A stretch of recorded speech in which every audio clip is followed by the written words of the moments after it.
देश को किसी भी तरह के फाइनेंशियल क्राइसिस से बचाने के लिए आरबीआई बैंकों से लेकर एनबीएफसीज और फिनटेक कंपनियों तक पर कड़ी नजर बनाए हुए है।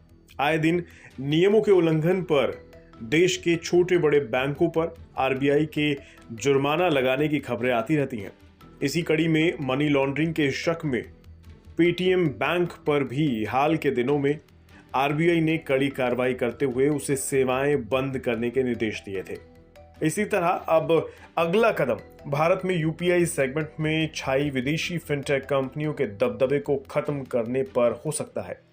दरअसल अब यूपीआई बाजार में घरेलू फिनटेक कंपनियों को बढ़ावा देने पर जोर है, जिससे फोन पे, गूगल पे जैसी विदेशी ऐप का वर्चस्व खतरे में पड़ सकता है। संचार और सूचना प्रौद्योगिकी से जुड़ी संसदीय समिति ने सरकार को सौंपी रिपोर्ट में विदेशी फिनटेक ऐप की ज्यादा हिस्सेदारी पर चिंता जताई है।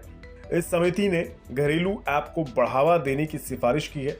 समिति ने कहा है कि विदेशी फिनटेक कंपनियां और ऐप भारतीय यूपीआई क्षेत्र पर हावी हैं। समिति ने कई फिनटेक कंपनियों का इस्तेमाल मनी लॉन्ड्रिंग के लिए होने की बात कहकर इन विदेशी कंपनियों को परेशानी में डाल दिया है। आंकड़ों के मुताबिक अक्टूबर-नवंबर 2023 में ट्रांजैक्शन वॉल्यूम के मामले में फोन पे की बाजार हिस्सेदारी 46.91% और गूगल पे की 36.39% रही है। इस मामले में भारतीय ऐप भीम यूपीआई तो काफी पीछे है। ऐसे में समझा जा सकता है कि भारतीय यूपीआई मार्केट में पूरी तरह से वॉलमार्ट की फोन पे और गूगल पे जैसी विदेशी कंपनियों का बोलबाला है।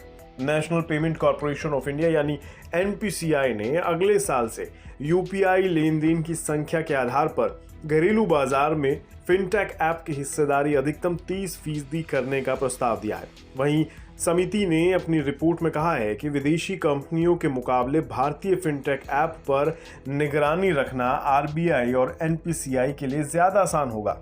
रिपोर्ट में समिति ने सिफारिश की है कि फिनटेक सेक्टर में घरेलू कंपनियों को बढ़ावा देने पर ध्यान देने की जरूरत है। स्वदेशी विकसित भीम यूपीआई इसकी एक अच्छी मिसाल है। हालांकि यूपीआई बाजार में इसकी हिस्सेदारी बहुत कम है। रिपोर्ट में कहा गया है कि भारत मेक इन इंडिया पर फोकस बढ़ा रहा है, इसलिए समिति की राय है कि फिनटेक सेक्टर में घरेलू संस्थाओं को बढ़ावा दिया जाना चाहिए। आपको क्या लगता है? कमेंट बॉक्स में बताइए।